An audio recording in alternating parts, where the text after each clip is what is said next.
Greetings, Kindred. I am Voivode Maquette, and this is our world of darkness. We are currently reading Chicago by Night for 5th edition, Vampire the Masquerade.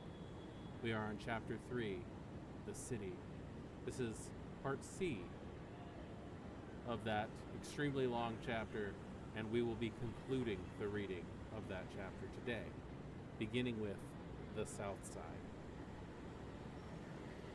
The South Side is often named the real Chicago by people who live within the confines. It is the embodiment of the unofficial motto of the city, I will. This section of the city varies wildly in economic demographies, going from small housing projects to upper middle-class dwellings and even Gothic-style mansions in Hyde Park. A common architectural thread running through the majority of the buildings is faux pillars that surround doorways of apartment complexes and older homes. This area has a quiet dignity, even though it has held some of the worst horrors of criminal violence within the past few decades. The gang conflicts hit this portion of the city particularly hard. Entire blocks of buildings have been left abandoned by families leaving the neighborhoods considered too dangerous to live in any longer. These buildings often burned down after being stripped by drug addicts or the homeless for materials they can trade for money. There are too many buildings for the city to demolish, so they are left to board them up and put large red X signs over the doors. Religion holds a heavy sway within these areas, ranging from massive and vibrant African American AME churches, Muslim mosques, Catholic cathedrals, Jewish and Buddhist temples, and storefront places of worship. With the economic woes often plaguing neighborhoods in this area, citizens turn to having fortunes of faith and kindness to their fellow man. The few La Sombra already in Chicago have been rumored to want to gentrify Pilsen, Archer Avenue, and Little Village, heavily Catholic areas made up of predominantly working class and immigrant communities. Marcel of the ministry once ran a blood cult out of the now razed Robert Taylor homes, but his clan scattered amidst the Southland and developed a large presence in more evangelized communities. The Tremere enjoy religious aspects of this area. As with religion comes the esoteric. Superstition weighs heavy on the South Side, and there is a large amount of occult, religious, and botanical shops in the area. Kevin Jackson has declared the bottom quarter of the South Side a lupine territory, but that doesn't seem to stop desperate thin bloods and outsider clans attempting to stake a claim on isolated neighborhoods and industrial sites.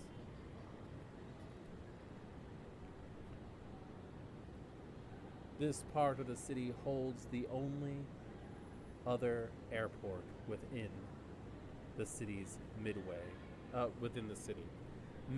Airport, which is used for interstate and some international travel. Though it is considered Elysium and neutral territory for the use of all clans, the Lupines have it securely under their claw, and for now, no vampire dare access the airport. Vampires in this area of the city gain 1 die on occult and blood sorcery related rolls, but suffer -2 die on all resolve rolls. It's difficult to remain calm in the thick of werewolf territory. Letter to Mr. Jackson from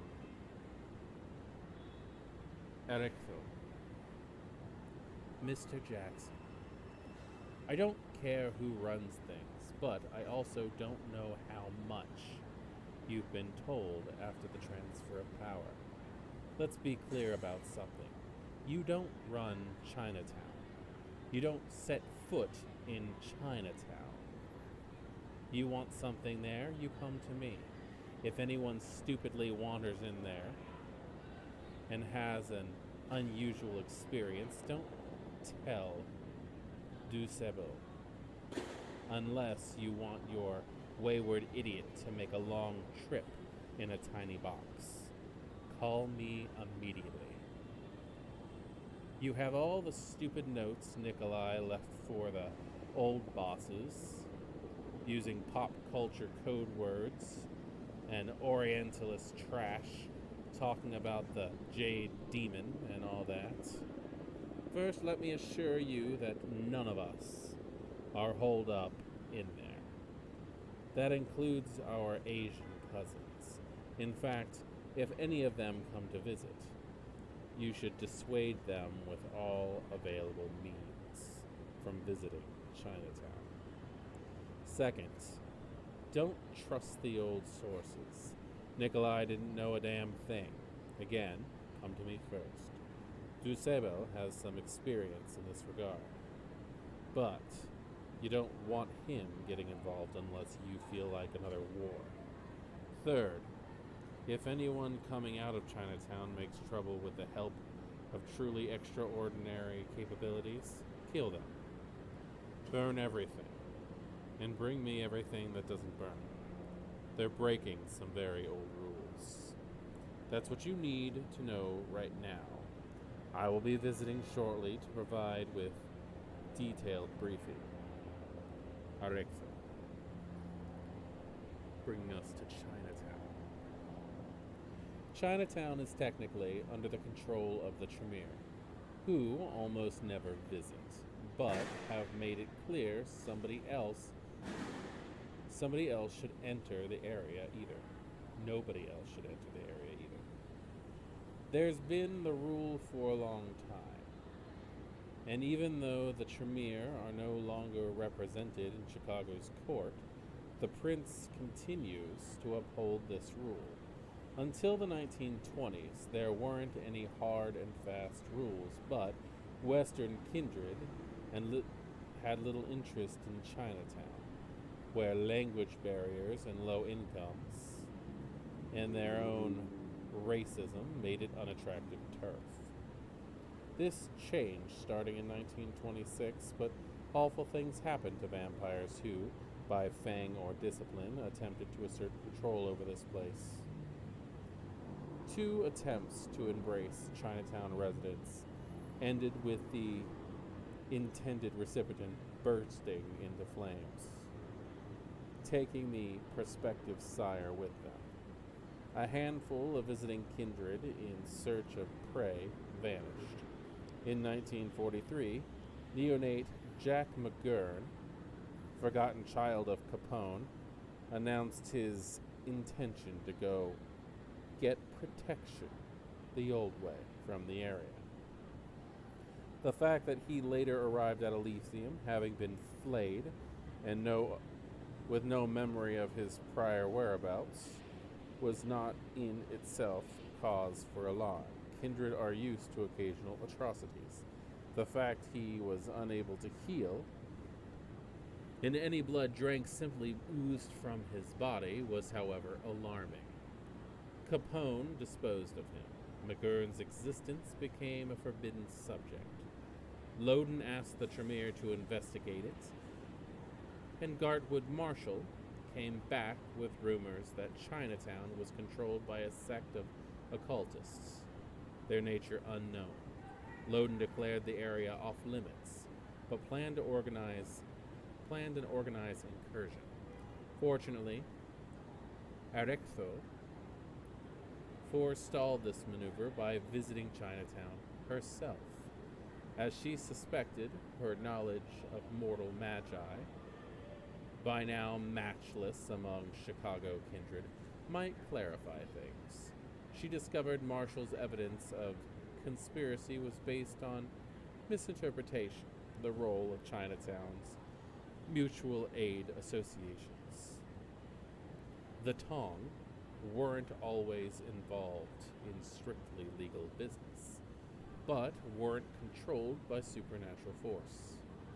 Only by noticing unusual behavior and utilizing her own abilities to unlock their memories did she discover that, under psychic coercion, several Chinatown leaders paid for unusual construction around and under the neighborhood.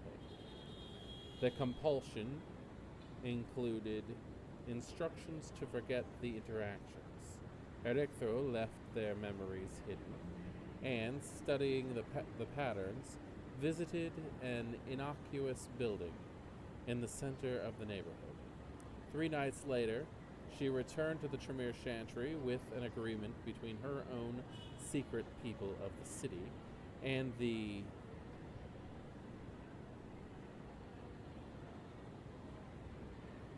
Yoim Gong Pai. I apologize if I mispronounce that. I do not speak Chinese, and I do not fully understand the pronunciation of the language.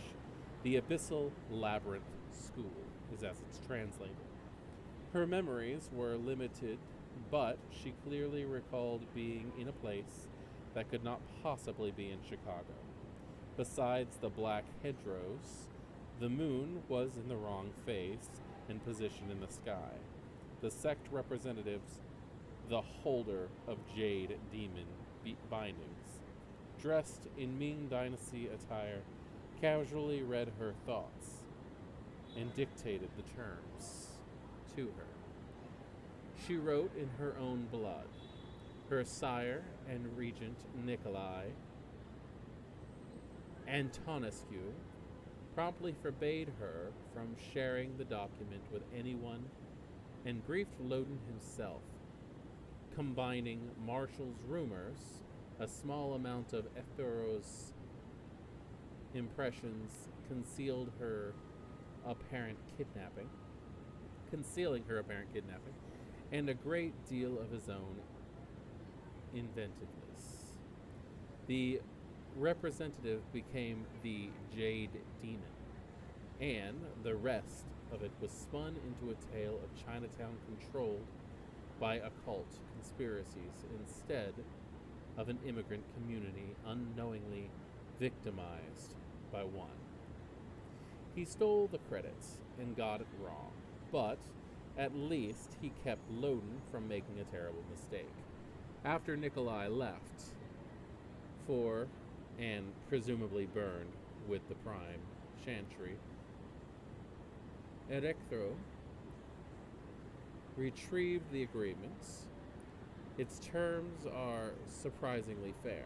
Kindred aren't supposed to enter Chinatown except on the most trivial business. The Abyssal Labyrinth School will never leave Chinatown except for similarly trivial purposes, such as shopping or paying taxes. The penalty for breaking the agreement is the hideous torture of the offender and a fine of 1,000 taels, about 83 pounds of gold. On subsequent visits to Chinatown, she discovered that in July 1999, the building where she made contact burned to the ground, apparently the victim of a freak gasoline explosion. Is the Abyssal Labyrinth School gone? She hasn't noticed anything out of the ordinary, but Auspeck's tinged dreams warn of something left undone, and the copper crescent moon above the black hedges where the stars are wrong. Chinatown is technically forbidden territory, but the troves of lore hidden in shops and the impressive library within the limits allow the kindred in the area a +1 die to occult rolls. Additionally, the criminal elements here awards any vampire with contact among the Tong or other groups +1 die in streetwise rolls. The West Side. The West Side of Chicago has dramatically transformed over the last few decades. A booming medical corridor was built along the I-290 highway out of the city, only a mile or so past where it crosses the Chicago River. This was mostly funded and created under the guidance of the Hakata clan, based out of the Little Italy neighborhood. This guidance disappeared in the last decade without a trace. The clan was known to be highly secretive, only having 2 public representatives that ever openly attended Elysium. One, a balding, middle-aged man known only as Gannett, and a younger woman by the name of Marlin. They both only spoke to the Primogen Council or the prince privately under the agreement they were never to involve themselves in sectarian politics, including meetings with anarchs or impressionable neonates. The assumed agreement for the next century was that the clan would keep itself, yet help bring economic recovery and glory back to the West Side, as it had done in the past, under the direction of Gannett, who would be the person taking any missives or contacts after a meeting, with the additional caveat that they had absolutely no interaction with Alphonse Capone. They committed by keeping the promise, and the West Side grew in wealth and bodies. Then the promise broke down. Contracts were canceled. Buildings were finished, but funding for advancement was pooled. Hospital budgets were tightened, and there was a citywide shortage of trauma centers, with hospitals refusing to take patients with gunshot wounds. All attempts to reach out to the clan or the good doctor, Gannett, who promptly went on sabbatical,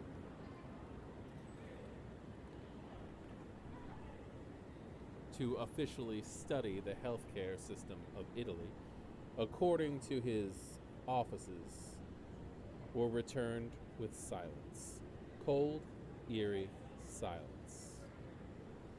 Around this time is when heroin began flooding the city markets.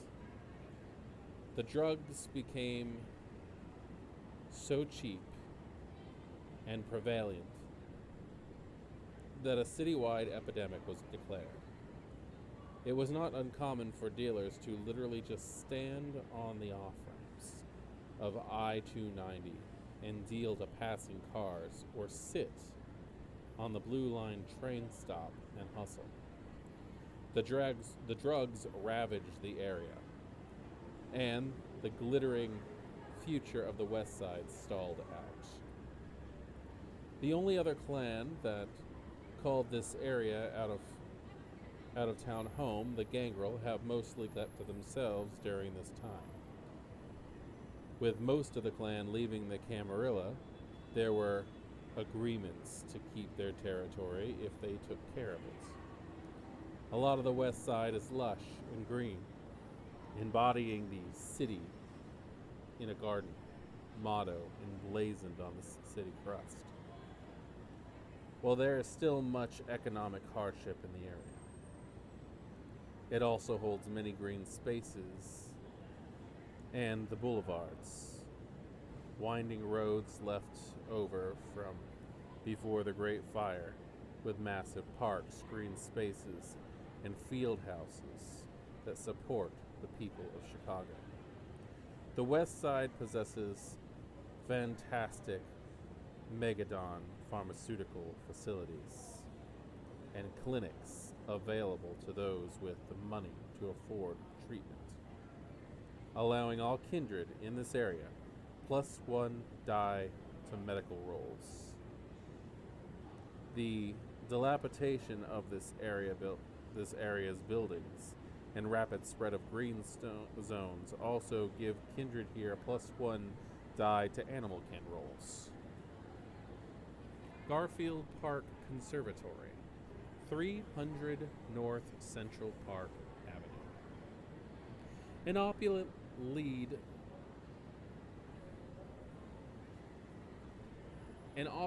lead-lined glass conservatory in the heart of the lower income area, the Garfield Park Conservatory was declared Elysium by Odin many years ago.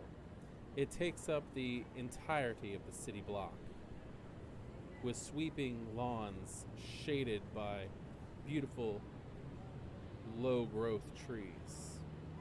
It even has a green line L stop on its southern side.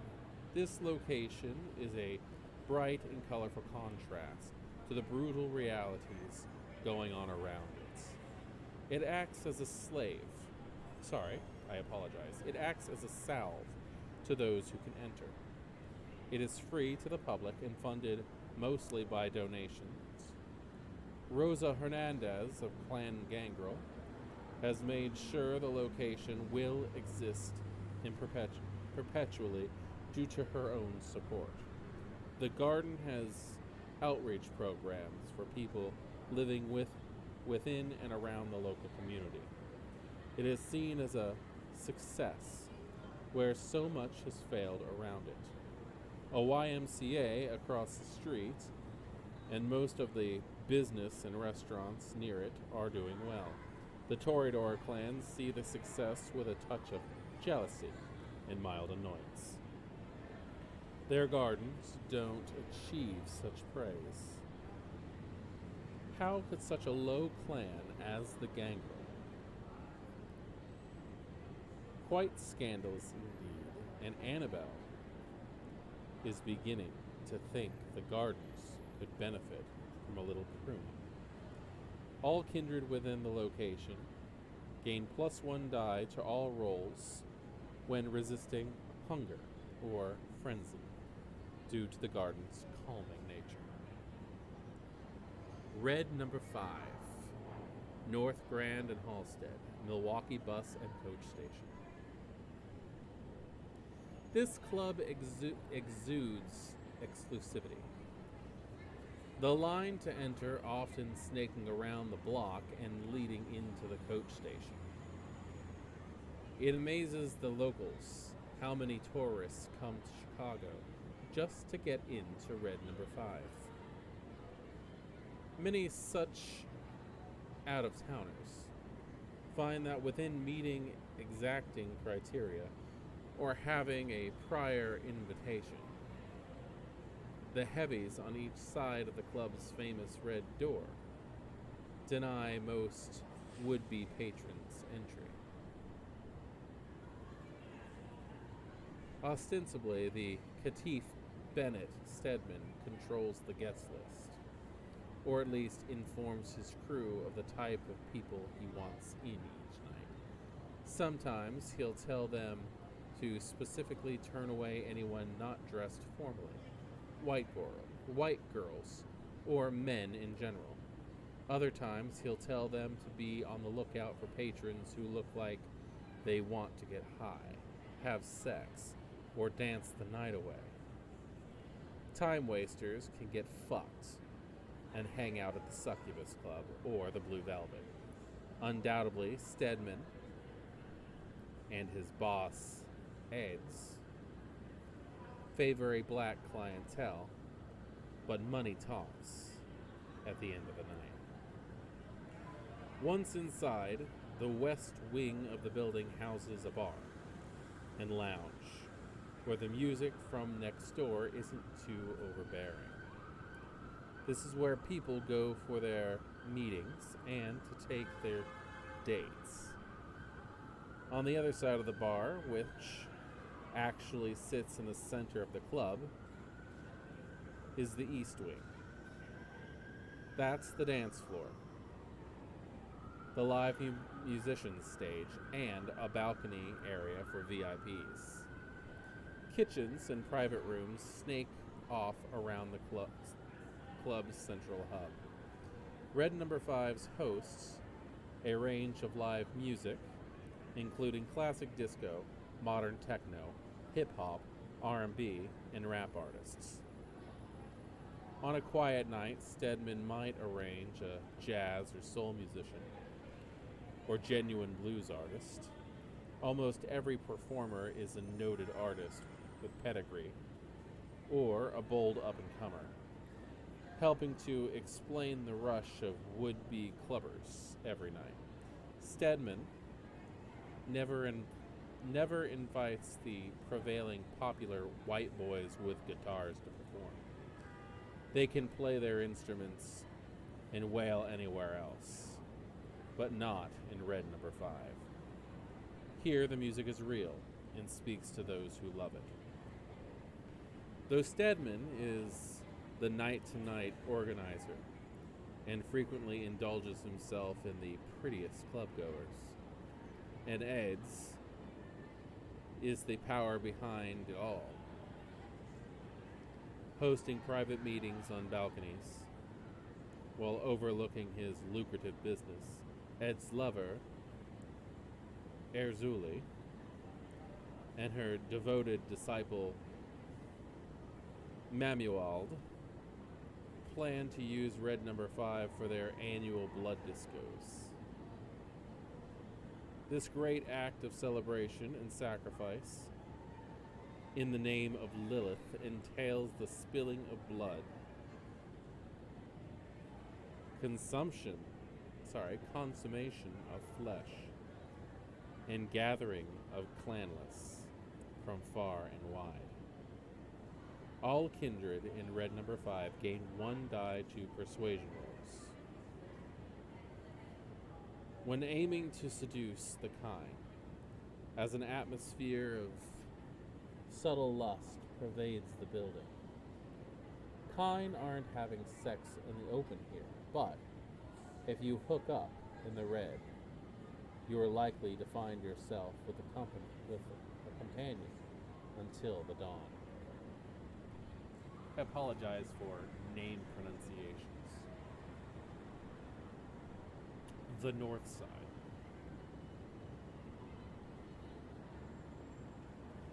Where the world often perceives Chicago as violent and brutal, it also often praises the northern portion. Beautiful and shining, diverse and healthy, scrappy fighters that never give up, and take a loss with a laugh and a quick anecdote. The North Side has an excellent marketing strategy. Home to the city's Toreador. This part of the city is often regarded as the most aesthetically pleasing. It holds the city's zoo, theater, music, and arts district, and has more artistically inclined areas. It also holds a great portion of the city's rack, providing a healthy party scene for both kindred and kind. This area also holds a significant amount of Malkavians around the Streeterville neighborhood near the north side. Banu Hakim and Ravno clan members have been known to make havens within this area as well, with most congregating around Argyle Avenue, Devon Avenue, or in the vicinity of O'Hare International Airport. Notably, numbers of such itinerant vampires have reduced since First Light launched. A buzz of activity around O'Hare. Some claim a vampire in the region sold out the local deceivers to the Inquisition. Once considered outlands by most Chicago kindred, the north side still tends to be a sleepier area within the world of vampire politics. While it contains Elysia, it tends to not hold many gatherings, and the Rack inhabitants are belligerent at best. The north side holds the majority of elder kindred havens, many of whom wish to be left alone and do not interact within the city court. Neo-Futurist Theater, 5153 North Ashland. Home of the city's longest-running late-night theater show, the Neo-Futurist Theater is a non-profit community theater pushing cutting-edge acting and theater work, all within a small black box theater. Seen as one of the crowning achievements of the Toreador clan, this international theater company has provided entertainment to generations of theatergoers. Many young people make a visit to the theater as a rite of passage, often connecting to the hilarious and sometimes deeply profound works shown here. It is of note that many Toreador visit the location to watch locally written plays that are both affordable and well written. There are even rumbles that Annabelle is looking to make a child of one of the mortals in the acting troupe. But the other degenerates protest loudly about the group being broken up. While they write and produce standalone plays, the acting troupe is most well known for their decades-long running show, The Infinite Wretch, which recently dodged an attack from an unknown vampire menacing the greater art and culture community of Chicago. This time, it was camouflaged as a copyright violation and a cease and desist order. Thankfully, due to quick thinking on the troupe's part and some behind-the-scenes work by the city's Toreador, the show was able to continue. Discreetly made in Elysium in 2015 by the Primogene Council, kindred, young and old, come to see the show put on every Friday and Saturday evenings at 11:30 p.m. All Toreador gain +1 die to resist the effects of their bane when inside the building if a play is taking place. And all performance roles gain +1 die within the Black Box Theater. The Collar. Once called the Borderlands, the Chicago suburbs have become something unto themselves over the last 2 decades. Now called the Collar counties or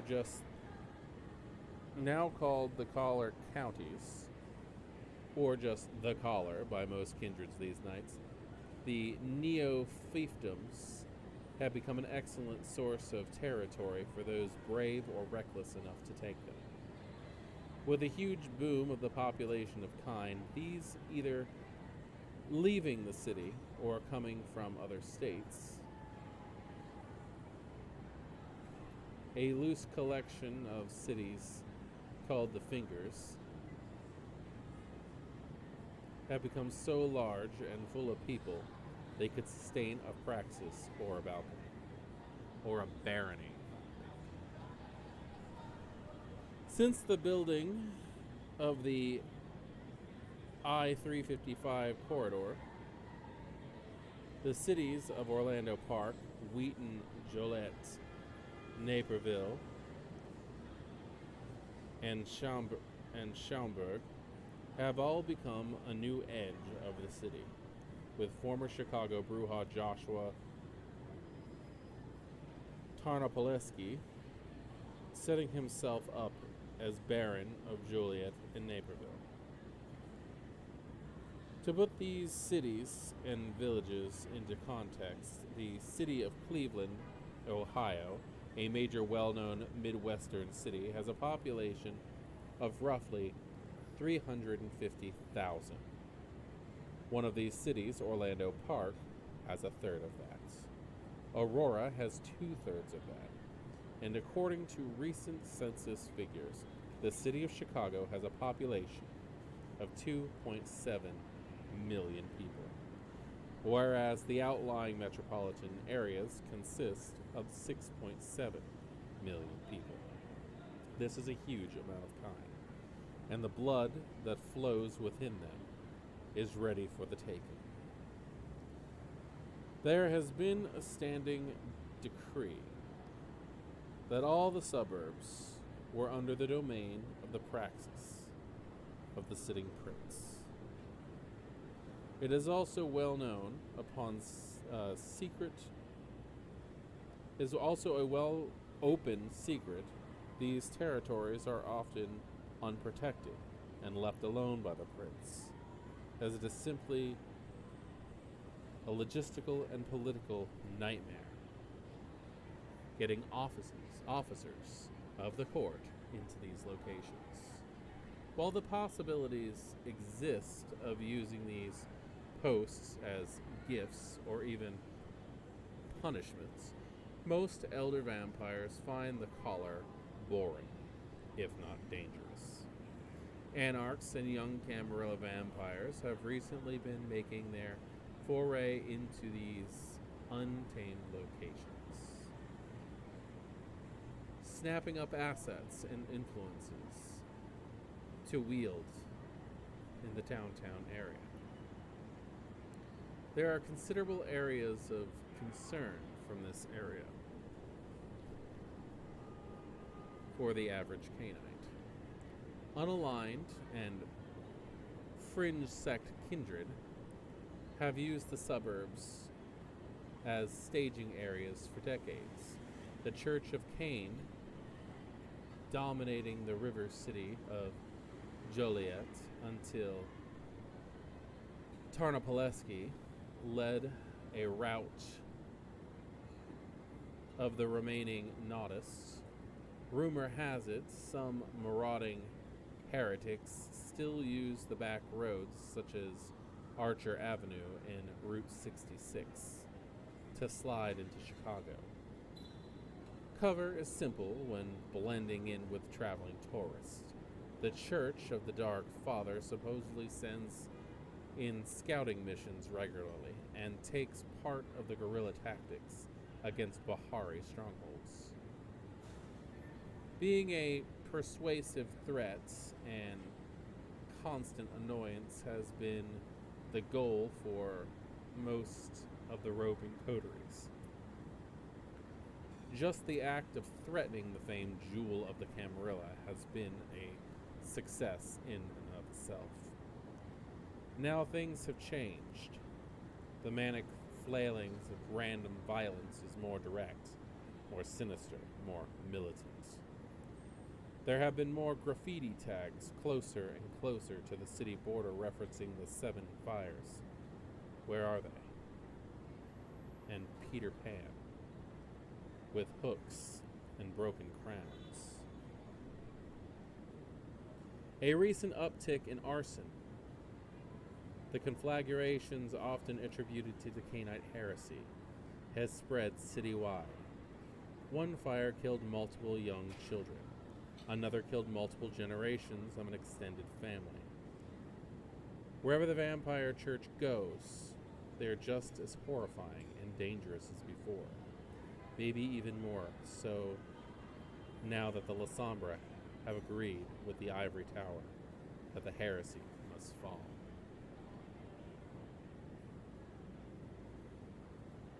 The wilds of this area hold countless hostiles, including, but not limited to, large lupine packs. During the tragic event in 1993, these beings came to rain terror and misery upon the kindred populace of Chicago. These knights, most gangrel, with connections to these beasts, have either disappeared or have been found a pile of ash, with the cause being lupines, or Rosa Hernandez, who despises them. The famed Phantom, that used to be held by the shapeshifters, has long been abandoned. The building sits empty and for sale since the Green Recession. Notably, lupine pacts in the collar never signed a truce set between Kevin Jackson and the werewolves in the city's south side.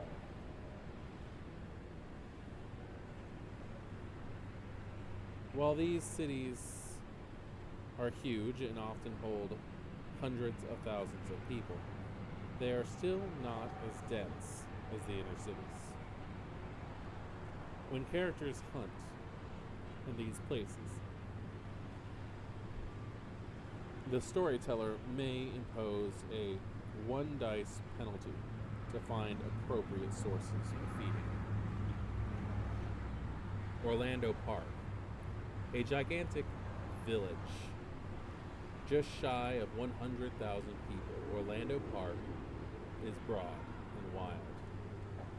Its western border is mostly farmlands that fade into highly organized subdivisions and eventually into incredibly dense urban sprawl. A city has gone from nothing but grassland, farmland, and a mall to a sophisticated urban area in a matter of years, all centering around La Grande Avenue. An impressive holding of land and economic value. It also known to be controlled by werewolves due to the extreme level of danger. Not much is known about the town's kindred population. Wheaton. Wheaton has more churches per capita than any other place in the world, and is home to the Wheaton College and Seminary. The kind populace is predominantly evangelical Christian. Until 1985, it was a dry city. One of the smaller fingers, with a populace of around 50,000. Wheaton is also renowned for its extreme affluence. This may be why Kindred often refer to it while holding their pinkies up. Wheaton. A hotbed of Second Inquisition activity. The Chicago Kindred community often fall to the philosophy of letting sleeping dogs lie. But, in this case, where there is great risk, there is also great reward.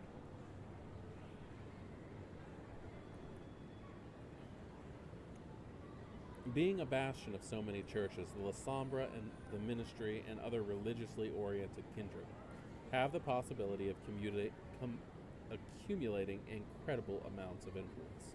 Wheaton College alone, often referred to as the Harvard of evangelical. Oh my gosh, I can't speak. Evangelical Christianity is known for being an interdenominational school for devout Christian students. The school's reach is broad, and its alma mater by Billy Graham, and holds a museum dedicated to the American evangelicalism and the international ministry of the Reverend, and it's often used as a connecting location for convocation of ministry. Wheaton also holds the Theosophical Society, a spiritual movement created in 1875 in New York. Eventually, it made its way to the city of Wheaton, where it procured a large acreage of land and built a library, holding quite a large collection of grimoires and religious manuscripts. The Tremere clan, particularly those of House Karna, have recently been making inroads with the society in hopes of acquiring some of the more obscure assets they have in their archives. Joliet. The most famous thing about the city of Joliet is its prison, which was its second largest source of jobs until it was shut down due to a mixture of scandal and dilapidation. With the waves of the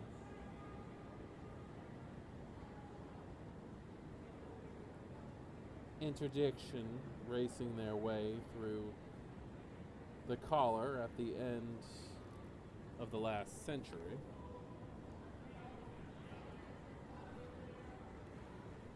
any prosperity Joliet had in its future was quickly crushed. Transitioning from the bustling ironworks city to the city of squalor, Joliet is the sect wrought steel mill bridges over the Des Plaines River. A distinctly Rust Belt town, Joliet stands as a testament of the brutality financial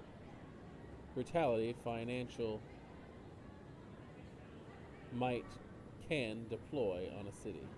A large portion of the city is dilapidated, lower income housing, sweeping neighborhoods already weakened by the loss of working class jobs took the brunt of the gangland rout, playing host to the influx of refugees from the Chicago's ghettos, disillusioned at the turn of the century. The other portion of the city holds slowly rotting mansions, skeletons of economic security of the past. These parishes contain the academic strongholds and remaining old money. The city center boasts only two buildings of import: the county courthouse and the Union Station. At the end of the Southwest Service Metro line, which begins in the heart of the hive, the Will County Courthouse is the county's seat of justice and was an area Clan Zemitzi controlled before Tarnopoloski drove them out on behalf of the Anarch movement. A temple of grief, the court preyed on the sorrow of the weak and the less fortunate.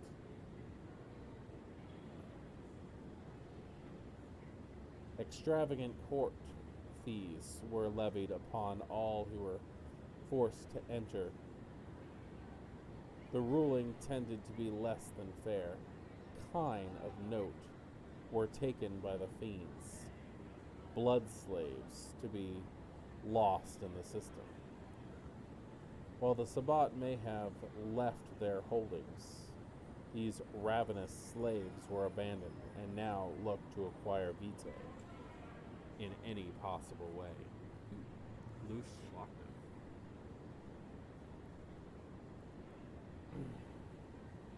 Set firmly within the squalor of the ruins of Joliet, the Church of Cain would routinely use the Southwest Service line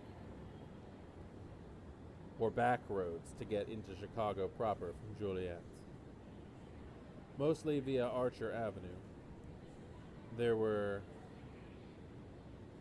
stories of the huge bonfires they would set up in the middle of the streets for their grotesque revelries, marked as parish festivals.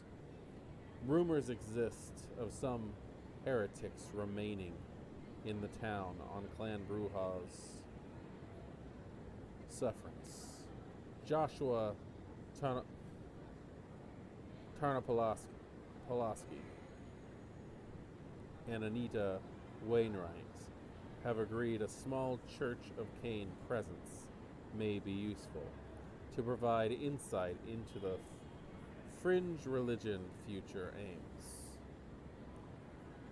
Then there are rumors all the heretics left, not because of Ternopolaski's purge, but because they could no longer control what they locked away within the walls of Streetville Prison. Naperville and Schaumburg.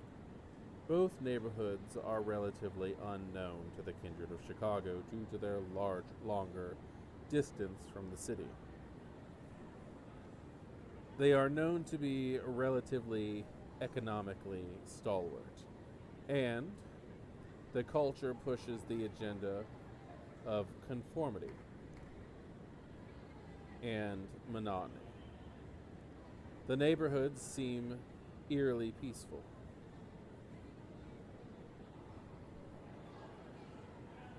And quiet, as if under some sort of spell or illusion. The last big dust-up from either of these areas was a string of fights in the party scene of Naperville, which were immediately hushed and became the cause for the city council to pass a puritanical drinking and sound ordinance.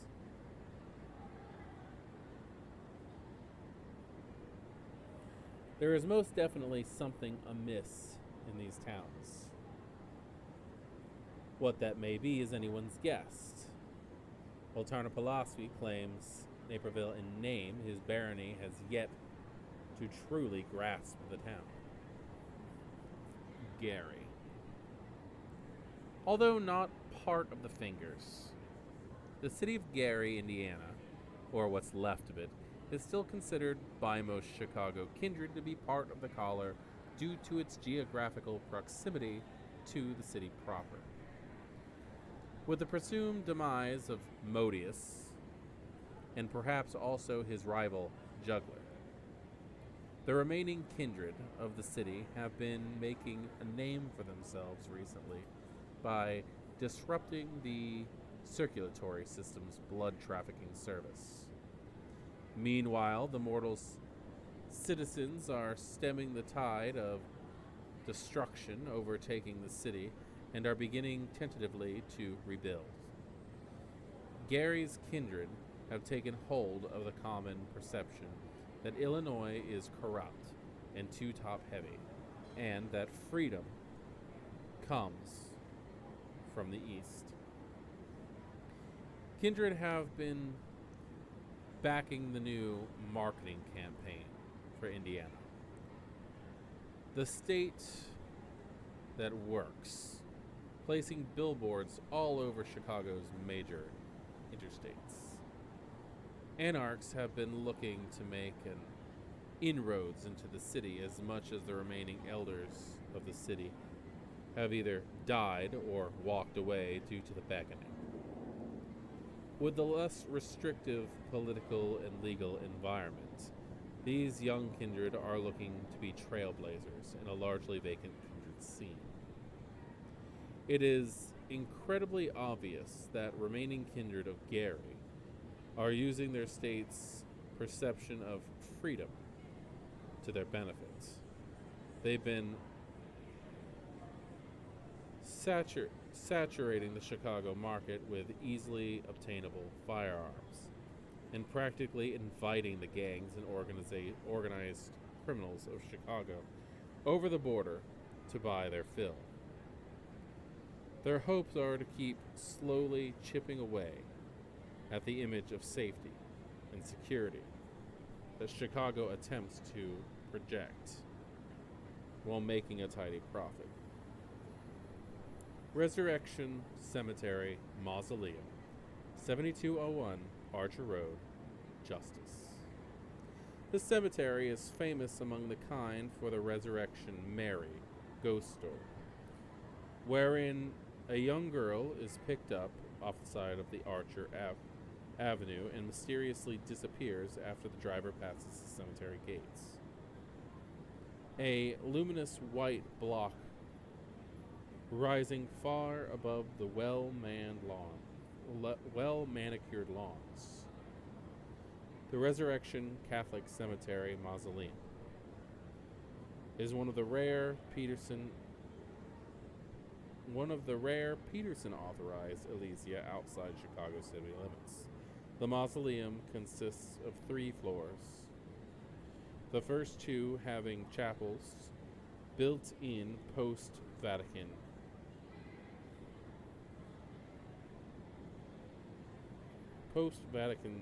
XI's district, 1960s style. Okay.